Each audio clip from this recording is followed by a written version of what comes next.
تا الان قسمت‌های مهم یک فانکشن رو همه‌شو یاد گرفتید. یعنی شما یاد گرفتید که فانکشن‌ها به چه دردی می‌خورن، چجوری فانکشن رو دیفاین بکنیم، چجوری کالش بکنیم، چجوری بهش آرگومانا رو بفرستیم که بعد پارامترها بتونن اون آرگومانا رو در خودشون ذخیره بکنن و بعد داخل بادی فانکشن استفاده بکنیم و چجوری از فانکشن خروجی بگیریم. حالا تو این قسمت داریم میریم سراغ یه چیزی که یه مقدار ادوانس تره، اونم واسه variable length argument. شما دیدید مثلا یه فانکشن رو میتونیم تعریف کنیم که مثلا 2 تا ورودی بگیره، 3 تا ورودی بگیره، 5 تا ورودی بگیره. اما بعضی وقتا شما نیاز به یک فانکشنی دارید که فلکسیبل باشه، منعطف باشه در تعداد ورودی‌ها. یعنی مثلا 2 تا بگیره، 3 تا بگیره، 10 تا بگیره، 1 میلیون تا بگیره و همه اینها بتونه هندل بشه. تا الان هم از این فانکشن‌ها دیدید مثلا پرینت یه دونه از این فانکشن‌هاست که این شکلیه. مثلا شما پرینت هر تعداد ورودی که بهش بدید براتون پرینت میکنه. حالا میخواد 3 تا باشه، میخواد 4 تا باشه، میخواد 10 تا باشه، میخواد 20 تا باشه، همه اینا رو براتون انجام میده. حالا میتونید هم مثلا 0 بهش ورودی بدید، نکنه این شکلی. یه پرینت میتونه 0 تا ورودی بگیره. این چجوری اتفاق میفته توی فانکشن ها؟ با یه مفهومی که قبلا یادش گرفتید. مفهوم هستش تاپل پکینگ و آن پکینگ و بعد دیکشنری پکینگ و آن پکینگ. قبلا توی دیتا تایپس توی قسمت پکینگ و آن پکینگ یاد گرفتید که چجوری یک ایتربل رو میتونیم پک کنیم، آن پک کنیم. یعنی با ایتربل بتونیم ایتربل ها رو داخلش یه سری ولیو ها رو پک کنیم و بعد همون ایتربل رو آن پک کنیم و همین کار رو یاد گرفتیم در مورد دیکشنری انجام بدیم. حالا میخوایم از اون استفاده بکنیم که در واقع بیایم یه فانکشنی تعریف کنیم که بی نهایت ورودی بگیره. بریم سراغ قسمت اول که ببینیم چجوری میشه بی نهایت ورودی رو بهش داد. مثلا من میتونم یه فانکشن تعریف کنم sum numbers. بعد این فانکشن خب میتونیم مثلا ما میتونیم بذاریم 3 تا ورودی بگیره، مثلا a و b و c و بعد ریترن کنه a پلاس b پلاس c و بعد من میتونم این فانکشن رو صدا بزنم. ولی خب الان من 3 تا ورودی میتونم بهش بدم. مثلا اگه من بخوام 4 تا عدد جمع کنم با هم چی؟ اگه یه دونه باشه چی؟ اگه 10 تا باشه چی؟ خب این الان اون فلکسیبیلیتی رو نداره. چجوری این انعطاف رو توش ایجاد میکنیم؟ شما میتونید یه فانکشنی تعریف بکنید که بتونه همه این ورودیایی که بهش میدید رو پک بکنه توی یه وریبل. چجوری قبلا این کارو انجام میدادید؟ یه تاپل مثلا مینوشتید. خب این تاپل کارش چی بود؟ این در واقع ولیو ها رو پک میکرد داخل خودش. مثلا 4 تا ولیو پک شده داخل این تاپل. شما میتونید این 4 تا بشه 5 تا بشه 10 تا بشه 1 میلیون تا. همین کارو میتونید اینجا انجام بدید. چجوری؟ توی اینجا بیاید بنویسید استار، حالا هر اسمی که میخواید روش بذارید. مثلا آرگز معمولا میذارن چون میشه arguments، انگار که میرسونه که چند تا آرگومنتسه. یا میتونید بذارید استار x استار y، هر چیزی که میخواید، ولی معمولا اسمش رو زیاد میبینید با عنوان args که تعداد ورودیایی که تا بی‌نهایت میتونید بهش بدید. الان توی این فانکشن من اگه پرینتش کنم این args رو که ببینید، مثلا اگه این sum numbers رو الان ران بکنم، این پرینت که شده این args که اینجا میبینید، ببینید این 3 تا پک میشن داخل این args. یعنی من اگه اینو بکنمش 4 تا، یعنی این بشه 4 و 5 و 6، باز دوباره 6 تاش میره داخل این. و بعد این چه دیتا تایپیه؟ دیتا تایپی از نوع تاپل هستش اینجا. یعنی من میتونم روش فور هم بزنم، مثلا فور نام این آرگز پرینت کن نام رو نکن. الان شد 6 تاشو تونستم پرینت بکنم. پس پایتون هر وقت استار میبینه در واقع با این مثل یه سیاهچاله برخورد میکنه. میگه هر چی از این به بعد دیدیم مثل جذب میشه داخل این. یعنی الان این 6 تا میره داخل این. حالا همیشه هم قراره همه چی بره داخل این. شما میتونید یه A و B مثلا 2 تا ورودی دیگه قبلش تعریف کنید، بگید 2 تای اول بره این داخل، از اینجا به بعد هر چی بود جذب این سیاهچاله بشه. میگم الان اگه اینو ران بکنم دیگه 3 و 4 و 5 و 6 فقط رفته داخل آرگز. 1 و 2 داخل A و B مونده. من میتونم اینجا پرینت کنم A و B و بعد این رو اگه نگاه کنم 1 و 2 هستش، 3 4 5 6 هم به این شکل اینجا قرار گرفته. پس این میتونید یک وریبلی تعریف بکنید، یک وریبل لنگث آرگومانی تعریف بکنید که تا بی‌نهایت به خودش بتونه ورودی بگیره. همین اتفاقی که افتاد که توی اینجا مثلا ما اینو نوشتیم و بی‌نهایت ورودی بهش دادیم، همین اتفاق میتونه عکسش هم رخ بده. عکسش یعنی چی؟ یعنی توی اینجایی که میایم آرگومان میدیم، توی اینجا بیایم آن پک کنیم در واقع ولیو هامونا. یعنی چی؟ ببینید شما مثلا یه وقتی ممکنه یه تاپل داشته باشید داخلش اولردی این ولیو ها وجود داشته باشه. خب اگه این رو به صورت یه تی بفرستید، فقط اینجا در واقع این فانکشن ما چند تا ورودی الان گرفته؟ یه ورودی گرفته. ولی شما میتونید تمام اینا رو پخشش کنید کف زمین و بگید اینها رو به عنوان ورودی این سام نامبرز بفرست. چجوری این کار انجام بدید؟ با استار تی. دقیقاً همون کاری که توی پکینگ و آن پکینگ تابلا میتونید انجام بدید. اگر این کار انجام بدم دوباره 1 و 2 دقیقاً مثل اینه که اینو بردارم کپی کنم بذارم اینجا این شکلی. دقیقاً قبلا هم این کار میکردیم دیگه. یادتونه مثلا شما یه تاپل داشتید 1 2 3 4 5 6 مثلا میومد داخل این تاپلتون، عکسش رو هم داشتید، مثلا می نوشتید A و B و استار مثلا رست مساوی است با T.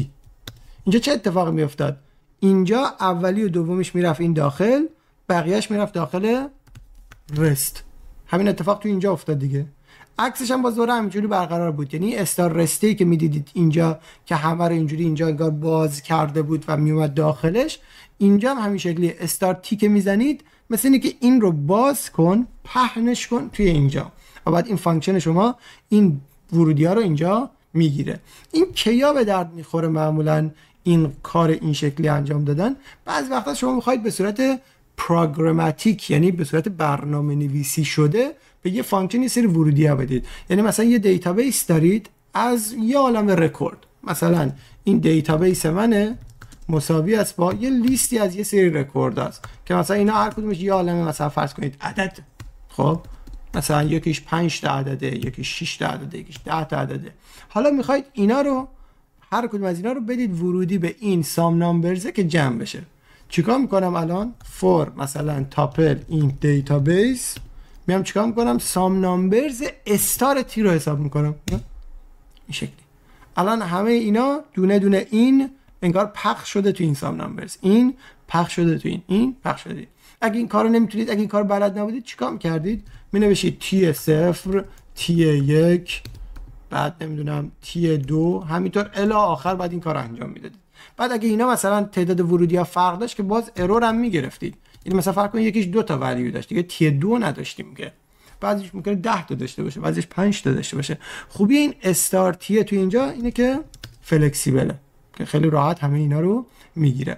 پس هم استار آرکس همین استار تی که اینجا دیدید که اینو باز میکنه تو اینجا پخش میکنه، هر دوش مربوط به این میشه که خب بی نهایت انگار ورودی یا به صورت فلکسیبل در واقع. حالا نمیشه گفت بی نهایت، مثلا به درد ما هیچ وقت بی نهایت ورودی که نمیفرستیم، اما انعطاف داریم که یکی بفرستیم، 2 تا بفرستیم، 10 تا بفرستیم.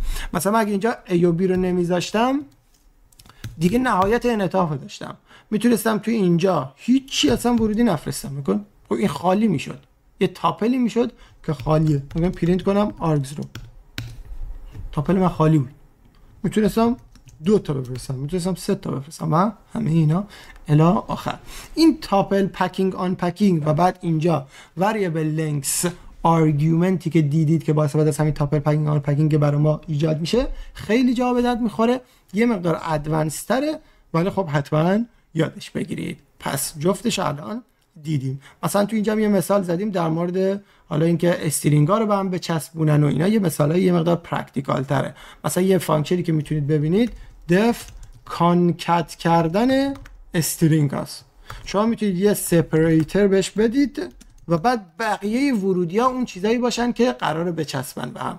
یعنی چی؟ یعنی مثلا ممکن شما یه لیستی از آدما، یه لیستی از اسما داشته باشید، یه لیستی از عددا داشته باشید، یه چیزی داشته باشید میخواید اینا رو بینشون مثلا خط تیره بذارید. مثلا نیمز مساوی است با مثلا نیکا و حمید رضا و مثلا مهسا. الان من میتونم چیکار کنم؟ میتونم این اسما رو بفرستم داخل این کانکت کردنه و بعد یه دش هم بهش بدم، بگم اینا رو اینجوری به هم بچسبون، کانکت استرینگز، یه دش بینشون، کل اسما رو هم اینجا باز کردم میکنم نیکا رضا مهسا. میتونستم اینجا خودم دونه دونه اسما رو بهش بدم، مثلا بدم نیکا مهسا مثلا حمید رضا و الی آخر. یعنی پس می‌بینید که چجوری تو کاربردهای مختلف به دردمون میخوره. حالا بعضی وقتا کلا فقط همین ورودی مونه، بعضی وقتا نه، یه سری ورودی‌های اجباری هم داریم، کنارش این سیاه چاله هم داریم. این اسمش هم حواستون باشه، لازم نیست آرگز باشه ولی خیلی جا با نام آرگز می‌بینیدش. میتونید شما ایکس بذارید، اگه اسمش گذاشتید ایکس اینجا باید با ایکس استفادهش بکنید. اینم عین همه ورودی‌هاست، هیچ فرق با ورودی‌های دیگه نداره، فقط چون استار قبلش گرفته پایتون اینو میفهمونه که از اینجا به بعد هر ورودی دیدی دیگه داخل این سیاهچاله جذب میشه، هر پوزیشنال آرگومنتی که دیدی داخل این سیاهچاله جذب میشه. پس تاپل پکینگ، تاپل آن پکینگ، آرگومنت تاپل پکینگ، آرگومنت تاپل آن پکینگ. این اتفاقی که تو اینجا دیدید دوباره همونطوری که تو قبلا تاپل پکینگ آن پکینگ دیدید و گفتیم این اتفاق در مورد لیست و ست و همه اینا میتونه انجام بشه، اینجا هم اینجوریه. شما اگه اینجا میخواید یه چیزی رو آن پک کنید لازم نیست تاپل باشه. الان دیدید اینجا لیست بود و بعد این لیست رو اینجا آن پک کردیم، نوشتیم استار نیمز. پس نیازی نیستش که شما حتما تاپل داشته باشید، میتونید ست داشته باشید، میتونید تاپل داشته باشید، میتونید لیست داشته باشید. و بعد این پکینگ آن پکینگ هم که جفتشو با هم دیگه دیدید که استفاده کردیم، یعنی هم توی ورودی بی‌نهایت داشتیم، هم اینجا این رو استفاده کردیم که این ورودیمون رو اینجا آن پکش کنیم و بعد اینی که اینجا آن پک شد همشون جذب اینجا میشن. در واقع نگاه کنید اینا همه اینجا پکن، یهویی ریخته میشن این وسط، آن پک میشن دوباره تو آرگز. حالا اینجا خاصی هر جوری استفاده کنی آن پکش کنی دیگه دسته خودته. پس اینم از این معادل این که تاپل پکینگ آن پکینگ داشتیم میتونه دیکشنری پکینگ آن پکینگ داشتیم. دوباره همین اتفاق میتونه اینجا رخ بده، ولی به چه صورت؟ به جای اینکه پوزیشنال آرگومنت باشه میتونه کیورد آرگومنت باشه و با استفاده از کیورد آرگومنت بی نهایت کیورد آرگومنت فراهم بکنیم. اینجا دیدید اینا همه پوزیشنال آرگومنتن، یعنی نمیتونیم مثلا اسم بدیم بهشون. اینا همه رو دیدید که مثلا این نیمزا همینجور پشت هم اومد، بی نهایت پوزیشنال آرگومنت دادیم. حالا میخوایم بی نهایت کیورد آرگومنت بدیم، همونطوری که قبلا هم توی تاپل آن پکینگ و دیکشنری آن پکینگ این اتفاق بود.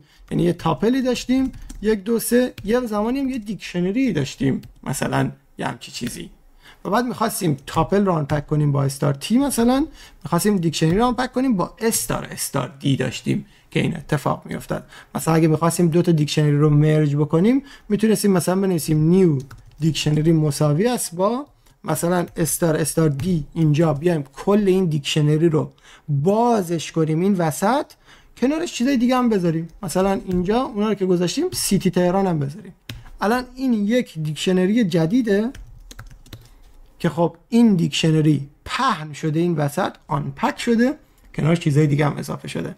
همین اتفاق توی فانکشن ها رخ میده، خیلی هم قشنگه. یعنی این وریبل لنگث آرگومنت ها خیلی چیز جالبی هستن توی پایتون. مثلا شما میتونید یه فانکشن بنویسید introduce مثلا yourself. اینجا به جای اینکه مثلا حالا بیایم مثلا کیورد آرگومنت بهش بدیم و این کیورد آرگومنت ها رو محدود کنیم، میتونیم بی نهایت کیورد آرگومنت بگیریم. معمولا هم اسمش میذارن KWArgs، میشه کیورد آرگومنتس. حالا اگه این شکلی دوتا استار بذاری چه شکلی میشه؟ پرینتش کنم KWArgs رو. نکنید فرض کن این فانکشن الان میخوام استفاده بکنم، introduce yourself رو که استفاده کنم، هر چی ورودی کیورد بهش بدم داخل این ذخیره میشه. چجوری به نظرتون داخلش ذخیره میشه؟ مثلا بذاریم نیم مثلا نیکا، ایج مساوی است با 16. اینا به صورت دیکشنری این داخل ذخیره میشن. خیلی هم قابل انتظار بود دیگه از دیکشنری پکینگ آن پکینگ. یعنی این KWArgs مثل سیاه‌چاله‌ای میشه که تمام کیورد آرگومنت‌ها رو به خودش جذب میکنه. حالا هر چقدر که میخواید این جلو اینجا بهش کیورد آرگومنت بدید، همشون جذب این میشن. پس این رو هم اینجا میتونید داشته باشید. چیزای دیگه هم مثلا شما اگه نیم رو بخواید اجباری داشته باشید میتونید بذارید. این نیم رو بذاریم، بگیم که نیم رو باید بفرسته، بعدش حالا هر کیورد آرگومنت دیگه ای که خواستش، هر کیورد آرگومنت دیگه ای که بیاد جذب این میشه. حالا این نیم هم میتونید به صورت کیورد بهش بفرستید، میتونید نه پوزیشنال بهش بفرستید. این دیگه اصلا براش مهم نیست که این میتونه هم کیورد آرگومنت باشه هم پوزیشنال آرگومنت باشه به این شکل. پس این کیورد آرگومنت هم خیلی راحت میشه اینجوری استفاده کرد. این همون تاپل پکینگ آن پکینگ، میتونید این رو هم با آن پکینگ به فانکشنتون ورودی بدید. یعنی مثلا من اینجا بیام بنویسم پروفایل مساوی است با یه دیکشنری که داخلش این چیزا رو داره، یعنی ایج و سیتی رو مثلا داریم داخلش. میتونم بیام اول بنویسم نیکا به عنوان ورودیش، بعد استار پروفایل. یعنی چقدر پترنا مشابه. شما پترنا هم که یاد بگیرید دیگه یاد گرفتید، واقعا مفهوم رو لازم به حفظ کردن نیست. وقتی شما اون استاره رو یاد گرفتید، تاپل پکینگ آن پکینگ یاد گرفتید، دیکشنری پکینگ آن پکینگ یاد گرفتید، این دیگه بعد خیلی براتون واضح باشه. نکن این شکلی دوباره انجام میشه. میتونستم این نیکا رو هم بدم مثلا این داخل، یعنی بنویسم نیم مثلا نیکا و بعد این رو که انجام دادم کل این پروفایل رو اینجا باز کنم، دوباره باز همین میشد. این دفعه فقط نیم رو هم به صورت کیورد آرگومنت دادم بهش. پس همه اینا میتونه با هم دیگه ترکیب بشه، یعنی این مفاهیما رو جدا جدا بهشون نگاه بکنید، نه همه چی رو با هم قاطی بکنید که خیلی براتون سخت میشه. صرفا ما الان عین قبل کیورد آرگومنت داریم، فقط کیورد آرگومنتمون بی‌نهایته. عین قبل پوزیشنال آرگومنت داریم، فقط پوزیشنال آرگومنتمون بی‌نهایته. اگه شما باز اون مفاهیم قبلی رو یاد گرفته باشید که یادتونه کیورد آرگومنت همیشه بعد پوزیشنال آرگومنت ها میاد، نمیتونه قبلش بیاد. متوجه میشید که نمیتونید یه همچین چیزی رو تعریف کنید، یعنی مثلا KWArgs بعد بنویسید نیم، اوکی؟ نمیشه دیگه، این اتفاق نمیتونه رخ بده. پس اینجا چون انگار که این KWArgs اینا کیورد آرگومنت فقط به صورت کیورد تور میتونن استفاده بشن، اما نیم به صورت پوزیشنال هم میتونه استفاده بشه. پس این باید قبل این بیاد. پس ترکیب همه اینها با هم دیگه دوباره ممکنه و آنپکینگ و پکینگ و همه این مفاهیم خیلی مشابه هستن. اینا هم باز دوباره خیلی کاربرد داره. مثلا یک شدی دیدم این introduce yourself، ما که نمیدونیم چه اتریبیوت های یوزر میخواد بهمون بده لزوما، میتونیم با دستشو باز بذاریم هر چی خودش اطلاعات خاص خودش به ما دونه دونه در قالب کلید و ولیو به ما بده. بعداً هم میبینید که مثلا شما یه جای کانفیگوریشن دارید، یه سری ستینگز ها دارید، مثلا میخواد یوزر بهتون بگه که تمم دارک باشه یا نباشه، نوتیفیکیشن بگیرم یا نگیرم، نمیدونم ایمیل بهم بیاد یا نیاد، تنظیمات مختلف به هر حال اونا رو همین شکلی میشه در واقع با یه استار مثلا هندلشون کرد و خیلی جای دیگه هم کاربرد داره، یه مقدار ادوانس تر میشه اونا که دیگه بعداً توی پایتون پیشرفته و اینجور چیزا یادش میگیرید. حالا فعلا سراغش نرفتیم، هنوز نکته داره، هنوز خیلی نکته داره، چیزهای مختلفی که میبینید توی این کورس ادامه داره. شما 20 سال هم میتونید پایتون یاد بگیرید و همچنان بتونید یاد بگیرید، ولی خب دیگه آدم این مسیر رو باید مدام و کم کم پیش بره دیگه، ذره ذره. یه سری بیس پرکتیس ها وجود داره در مورد همین پکینگ ها و آن پکینگ هایی که میبینید. نکته مهم و اصلیش تو همه این بیس پرکتیس ها اینه که باز دوباره اینا رو ابیوز نکنید. بدترین چیزی که میتونید توی یادگیری پایتون و هر چیزی انجام بدید اینه که یه چیز جدید یاد میگیرید کلید میکنید روش دیگه، هر جایی که میبینید میخواید اینو استفاده بکنید. اینا رو مثلا الان این کاربرد اینا چی بود؟ وقتی بود که واقعا ما فلکسیبیلیتی بخوایم. اگه شما فلکسیبیلیتی نیاز ندارید یا اصلا یوز کیستون به اون فلکسیبیلیتی نمیخوره، خب نباید این کارو انجام بدید. مثلا فرض کنید که شما یه فانکشنی میخواید بنویسید، دیتا میخواید از یوزر بگیرید، ولی این دیتا فقط مثلا 3 تا المانشو میخواید بگیرید. مثلا یه دیتایی رو به عنوان ورودی گرفتید، 0 و 1 و 2 به بعدشو مثلا لازم دارید، یا اصلا تا 2 فقط لازم دارید. خب اینجا فلکسیبیلیتی واقعا دیده نمیشه. درسته شما به یوزر گفتید هر چی میخوای بفرست، ولی شما بعداً فقط 0 میشو به عنوان نیم میگیرید، اولیشو به عنوان نیم میگیرید، دومیشو به عنوان سن میگیرید، 2 به بعدشو به عنوان ادرس میگیرید. یعنی اصلا خیلی محدودش کردید. یعنی پوینت قضیه این بود که یوز کیس فلکسیبله، ولی با خودتون اومدید محدودیت‌ها رو اعمال کردید. کی خوبه؟ مثلا شما یه سری مسیج دارید، حالا این مسیج‌ها مثلا میتونه یکی باشه، 2 تا باشه، 0 تا باشه، 10 تا باشه، واقعا فلکسیبیلیتی توش دیده میشه. اون موقع خب بیاید استفاده بکنید. همین اتفاق در مورد آن پکینگ هم رخ میده دیگه، که توی اینجا دارید مثلا یه سری ولیو رو میریزید این وسط داخل فانکشنتون. باز اینجا باید حواستون باشه آیا واقعا فانکشن شما همین تعداد ورودی که بهش میدید رو میخواد. توی اینجا اگه شما مثلا این ورودیایی که بهش میدید مثلا توی یه فانکشنی داشته باشید، مثلا اینجایی که نوشتیم، مثلا یه فانکشنی بنویسیم def مثلا add a و b رو بگیره خروجی، بعد بیاید بنویسید مثلا تاپل مثلا 1 2 3 تا ورودی بهش بدید add star t. باز دوره اینجا همون ارور قبلی رو میگیرید دیگه، چون شما این استارتی براتون معجزه که نمیکنه. این 3 تا رو باز میکنه این وسط. وقتی بازشون کرده اون وسط 3 تا ورودی به فانکشن دادید و خب این 3 تا ورودی رو بهتون این مشکل رو گرفته. پس حواستون به اینا باشه، مفاهیم رو یاد بگیرید و اینا رو درست کنار هم بذارید. با حفظ کردن و امتحان کردن و هی بچه‌ها دیدم مثلا یه بار استارتی میذارن، بعد میگن خب نشد 2 تا استار بذاریم ببینیم چی میشه، یا نشد هیچی استار نذاریم حالا ببینیم چی میشه. کسایی یعنی اینا که یاد نگرفتن مفهومو دارن با سعی و خطا میخوان راه ببرن. خب سعی و خطا هم به جایی نمیرسه واقعا، مخصوصا در دراز مدت. شاید در کوتاه مدت یه روز یه شب یه کاری رو بخواید انجام بدید به زور با ترای اند ارور برید جلو، اما در دراز مدت قطعا جواب نمیده. همین اتفاق در مورد آرگومنت دیکشنری پکینگ و آن پکینگ برقراره. اگه واقعا یوز کیستون مثلا یوز کیسی که یوزر میتونه بی‌نهایت کلید ولیو به شما بده، مثلا پروفایلی که دیدید، مثلا یه یوزر دیتیلی میگیرید ازش، حالا چیزای مختلف، اما اگه شما قرار این دیتیل رو بگیرید، از توی این دیتیل فقط ایمیل و مثلا ادرس رو دقیقاً به این شکل بخونید، خب دیگه چه کاریه؟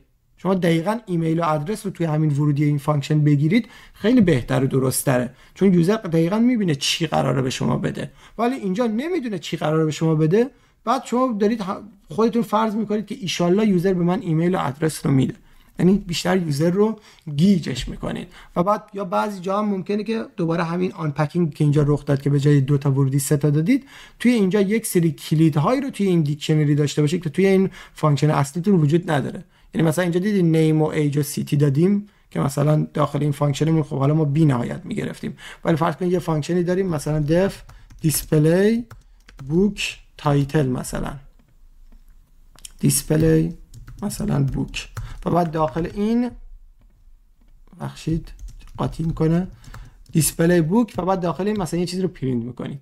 خب اینجا اگه شما یه دیکشنری داشته باشید که داخل این غیر از تایتل و آثر مثلا یه چیز دیگه هم داشته باشه، مثلا publish date، یعنی چیزی، باز دوباره اینو آن پک بکنید توی دیسپلی بوک مثل قبل دیگه، چون قبلا هم دیدید خب شما ممکنه که یه مثلا فانکشنی داشته باشید بهش ورودی بیشتر بدید، دوباره باز این ماجیک نمیکنه، شما الان یه ورودی اضافه دادید به نام publish date و دوباره همون ارورا رو میگیرید.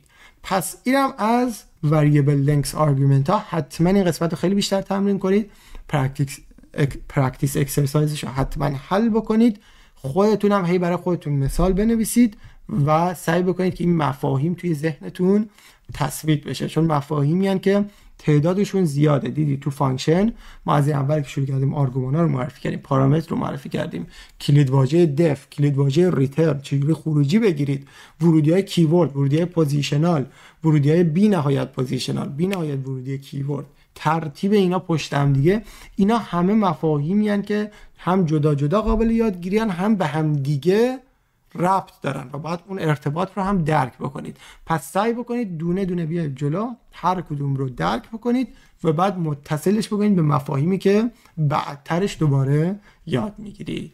این از قسمت variable length argument توی پایتون فانکشن.